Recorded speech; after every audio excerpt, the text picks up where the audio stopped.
اولنی خبر دا ده که جماعتونه دا اللہ آبادول دا پا دو قسمه یو آبادول دا اللہ جماعتونه او کورونه پا دی طریقه سره چی تا پاکی کارو کی پیسے پاکی ورکی منڈ پاکی اوه مرست ورسرو کی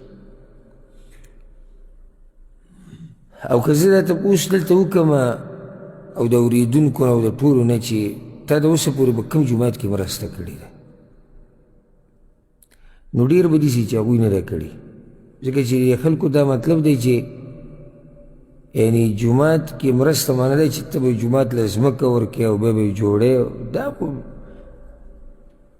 غټه خبره ده او هغه څوک یې کوي چې الله ورله طاقت ورکړي او بیا هغه څوک یې کوي چې هغه ځوانان دي د هغوی کار دی جماعت له ځمکه ورکول او هغه آبادول زموږ ځینې خلک په پوټ باندې رور وژني دیسې خلکو ځمکه ورکول اسان کار دی ډېر ګران کار دی په پوټ او په انچ باندې د رور وژني خپل څلور پنځه کسان پکې مړه کېږي پوره خاندان پکې ختمېږي او دې خلکو ته د الله کور له ځمکه ورکول داسې ډېر پکې چې هغه دعوه هم غټه غټه کوي موږ دیندار او موږ پلان او موږ الله نه ته ده ته ووایه دی هم دلم نه کوي چې طاقت به وي زه د هغه خلکو خبره کوم طاقت یې نشته خو جدا خبره نو دا کار هېڅ اسان نه دی خو پیغمبر صلی الله علیه وسلم یو حدیث کې وایي چې چا د الله جومات له دومره ځای ورکړو یا دومره کار یې پکې وکړو لکه په څومره ځای کې چې یو مرغۍ هګۍ اچوي الله به دله په جنت کې کور جوړوي نو اوس دا هم ګرانه ده تاسو دلته یې که زه تاسو نه تپوس وکړم چېرته خپل کلي جومات له پنکې لګېږي که نصیب خبرو ته ته کړی چېرته د قالین بندوبست مو له کړی که نه عربو ته ووایي چې درکې عربو پسې خبرې کوه او کوه او کوه او بیا جومات قالین چا ته به وایي بیا به یې دوی ته وایي قرآنونه هم پکار دي وایي چې قرآن زده نه یم چې یعنې یو سړی چاته نشي ویلی ویلی شي خو اوس قرآنونه پکار دي څو قرآنونه پکار دي شل دېرش قرآنونه تاسو نشي اخیستی د الله جومات له شل دېرش قرآنونه ته د عربو نه غواړي او داسې ناشنا خلک دي خصوصا دا ملک والا چې دي چې الله ورله د نیکیانو دومره توفیق ورکړی چې لرې لرې نه ورله خلک راځي او دوی نه وړي او د یو سړي خپل طاقت اوس یو سړي خپل طاقت نه شي دا خو معذوره دی خو زه دا نه منم دا هم نه منم چې په پوره کلي کې د جومات دوی او دوی د جومات له قرآنونه نشي اخیستی دا زه نه منم که تاسو یې منئ خو جدا خبره څه خیال دی پوره کلي به یو جومات دوی له قرآنونه نشي اخیستی د کورونو کې چې دا روخام تاسو لګولی دي او د ګرمو اوبو د یخو اوبو سیسټم مو ته برابر کړی دی او درې چته کور مو ودرولی دی او ګاډي د سره نوي نوي دي چېرته یو ورځ ونه وي چې سعودي ته ووایو عربي ته ووایو چې موږ له پنکې راکړي چا ویلي دومره کوشش ور جوړ کړی دلته د کباړونو کې ګرځي او ګن بلا راټولوي او بیا یې بیلټې کوي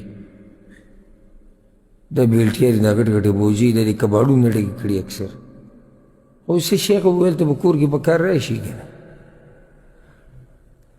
د الله د جومات خدمت کوه نور هېڅ وس دې نه راځي 100 روپۍ پکې ولګوه زما له طرف نه وایه د جومات دا لیټونه بدل کړي کلي کې چې کوم جومات دی لیټونه یې کمزوري شوي دا پیسې وایي دا ورته بدل کړي څه چل به وشي ته به مړ شي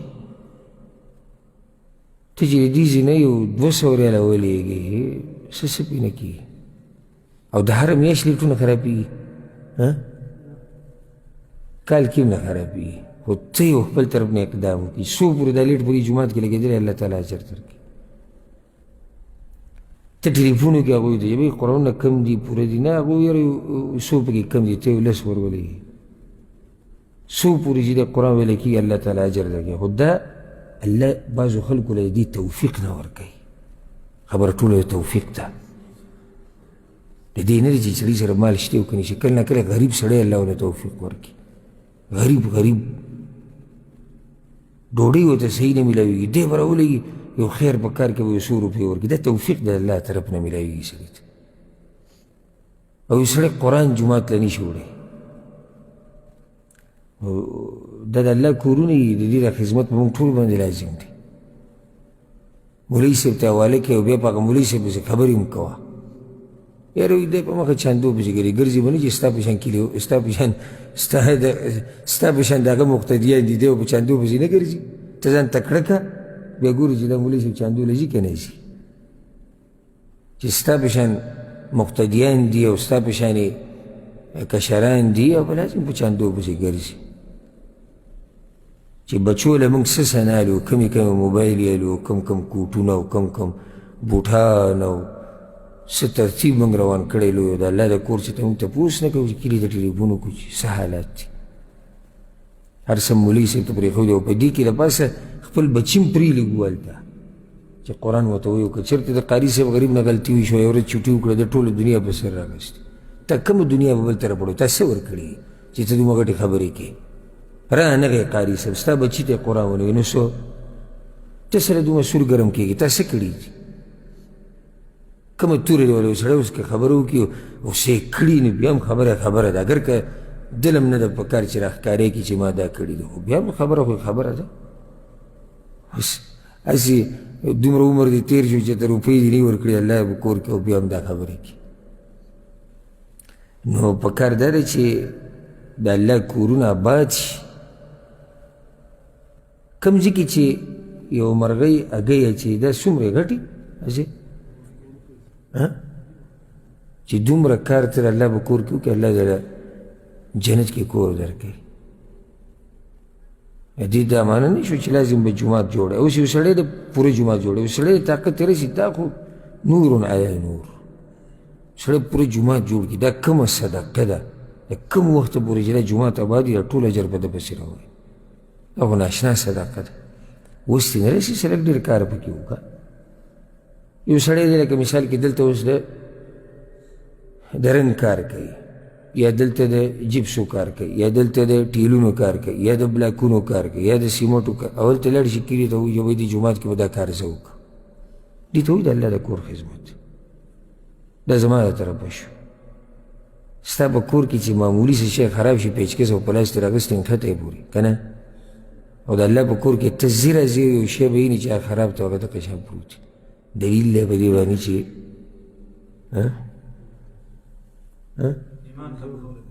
ایمان کمزوری او بیا نورو پسې خبرې کوه چې کښېني. یاره دا عرب دي څه دا پله، ته د عرب جوماتونو ته ورشه چې څنګه جوماتونه یې د دوی هر یو د بل نه مخکې کېږي. او زه دا کار کوم. اوس څوک وایي پیسې ورسره ډېرې دي، بیا که خبرې له راځي پیسې ورسره ډېرې. چا دا تا ته ویلي دي چې جومات په خدمت کې په کروڑه روپۍ لګي؟ دا تا ته چا ویلي دي؟ او ما ته حالات معلوم دي دلته چې کوم ملګري دي چې داسې په کې هم څوک نشته چې د هغه د یو 500 ریالو طاقت نه کوي. دا هم زه نه منم، داسې دروغ دي. هره میاشت چې ته صرف دا نیټ اچوې، د دې باره کې هم څه خیال دی؟ ته چې هره میاشت دې نیټ اچوې او بیا پرې جاخې ګورې او کله پرې خبرونه ګورې او کله پرې لوبې ګورې او کله روزانه د ښځې سره رابطه او د بچو سره رابطه او دا پلانې شی او دا بل پروګرام دا دغه ولې دا چې د الله د کور دپاره شي بیا سره نه وي. ځکه زما خبرې الحمدلله په دې کې مجاملات نه وي. زه ګوره چا سره مجامله نه کوم، نه مې د چا نه زه تمه وي او نه د چا نه یېرېږم. دا سپا خبرې دي، هسې تشې دعوې مه کوئ، مه په بل چا پسې خبرې کوئ. ته اول ځان ته وګوره ته څومره کوې، ته څومره کار کوې. د اوسه پورته اوس الله په کور کې څه خدمت کړی کلي کې چې دی؟ بجلۍ بل هم ورکړی، د کور نه د بجلۍ تار راوسئ، دا زما له طرفه شو. اوبه دي هلته کوې دي ویستې دی. مولوي صاحب له چې د تنخوا ورکوې ته یو څو دانې راغستې هغه ورکوې او بیا هغې باندې هم نوم کېږي زموږ مولوي صاحب. یو څو دانو دلاسې پوره سړی قبضه کړې زموږ مولوي صاحب. او خبرې چې شروع کړي سمه ګټې دې نه چې تا یو ورځ 500 ریال لېږلي دي په کال کې، په 2 کې، په 3 کې، یا کله نه چې ته سعودي ته راغلی تا چې ته 500 ریال لېږلي چې دا دغه مولوي صاحب شو، دا دغه شیخ شو، دا دغه قاري صاحب شو چې ته یو ورځ دې لېږلي او خبرې شروع کړي، دومره غټې خبرې شروع کړي. ته به وایي دا څوک دی؟ زما په مخ کې دې سړی خبرې وکړي، زه ورته صحیح جواب ورکوم چې ویې کړي زما په مخ کې. زه دنه یو څوک تپوسونه وکړم چې د جواب زه دله ورکړم د دې خبرو. انما یعمر مساجد الله من آمن بالله. دا د مؤمنانو کار دی. الله وی جماعتونه آبادول. آخرت چې ایمانی دی جماعت آبادوي. د منځه پابندي چې کوي دی جماعت آبادوي. ولې نه د منځه پابندي چې کوي دی جماعت آبادوي. چې د منځله ځي د سره غمي د دې خبرې. او زکات ورکوي. چې زکات ورکوي پوه شي چې دا صحیح مؤمن دی. نو چې دی زکات ورکوي د مال نه د حق د الله ادا کوي نو د دې طرف ته هم خیال ساتي چې د الله د کور هم خدمت کول غواړي. د جومات آبادول دغه یو شو. آبادول په دې طریقې سره چې ته آبادي وکړې، ځمکه ورکړې، څه کارمار پکې وکړې. دویم د جومات آبادول دې ته چې په هغې کې عبادت وکړي د الله. دا هم د جومات آبادول دي. اوس یو ځای شړ پروت وي که نه، او څوک ورته راشي اوسېږي پکې، نو خلک وایي ځای آباد کړو. حالانکې ځای خو مخکې نه هر څه شتې، خو آباد په دې شو چې دوی پکې واوسېږي دننه. د جومات آبادول دې ته وایي چې دې کې د درس وشي، دې کې د قرآن ویلی شي، دې کې د ذکر او اذکار وشي، په دې کې د اعتکاف وشي، په دې کې د لمونځونه وشي، په دې کې د جړاګانې دعاګانې وشي. دې ته وایي د جومات آبادول. او بل ورځ مې یو تصویر ولیدو چا ورکړی و چې د سحر په مانځه کې، زموږ په دې علاقو کې سحر په دې مانځه کې دو مشران ولاړ دي په امام پسې شاته. په ټول یعنې څومره د افسوس خبره ده چې یو جومات چې د یو کلي جومات او په هغې کې صرف دوه مشران راغلي د سهار مانځه. او هغه مشران هم دومره بوډاګان دي چې هغوی ځان ته کرسۍ شاته ایښودي دي. نو دې کې دوه خبرې، یو خو حجت په موږ باندې چې روغ رمټ دی او د سهار نه د شپې پورې مزدوریانې کوي او بیا دیندارۍ کې کمزوري. حجت یو سړی کرسۍ باندې کښېني لمونځ کوي، دومره بوډا دی، دومره کمزوری دی، راځي سهار مانځله. او چی شو دا خلک چې کله دوی په بازارونو کې ویني او دوی د چغې چوغارې ویني او د دوی د خولي چې پرې راماتي او د دوی د حالات چې ویني، دا چی شو دا خلک سهار مانځه کې چېرته تللي دي؟ مړه دي. ودونو پروګرام لکه ور چې هر یو به داسې واسکټ اچولی او خوشبو به یې لګولی، ته به یې چې بس که دی دغه دی چی شو سهار مانځه کې؟ که لارو کوڅو ته هسې وځي دومره خلک کته ځي او بره به ځي، چی شو دا خلک په جومات کې؟ دا هغه خلک دي چې د الله جوماتونه آبادوي، څوک چې پکې وخت تېروي دوی جوماتونه آبادوي. اوس دا مونږ چې دلته ناست یو دا درس کوو په دې جومات کې، دې ته وایي جومات آبادول.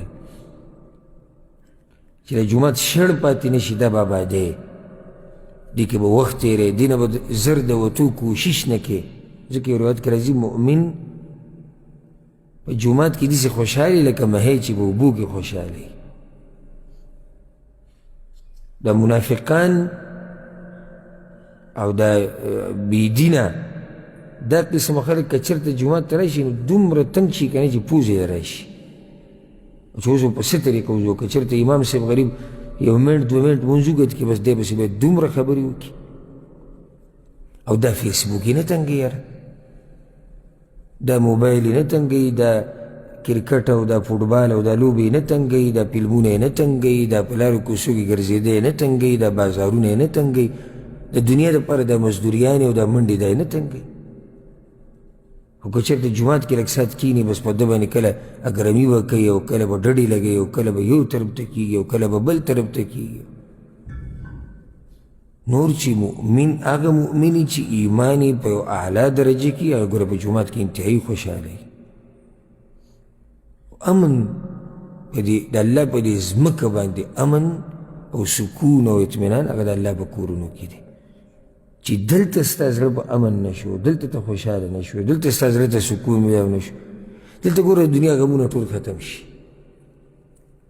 لکه دلته چې اوس موږ ناست یو دې درس ته څه غم چاته یاد دی خپل؟ څه مسله مخې ته شتي نشتي؟ زړه خوشحاله یې، باغ باغ یې، ستا ټوله توجه هغه د الله دین ته یې، الله ته یې، پیغمبر ته. نو دلته خو مؤمنان خوشحالي وي. هغه اووه کسان دي چې د عرش په سوري کې به ولاړ د قیامت په ورځ، اووه قسمه خلک. یو پکې څوک دی؟ ورجل قلبه معلق بالمساجد هغه سړی دی چې زړه یې تړلی شوی دی په جوماتونو پورې زړه تړل څه ته وایي چې یعنې دی وځي او بیا سوچ ته څه کوي بیا سوچ ته راتلو کوي چې وځي او بیا سوچ ته راتلو کوي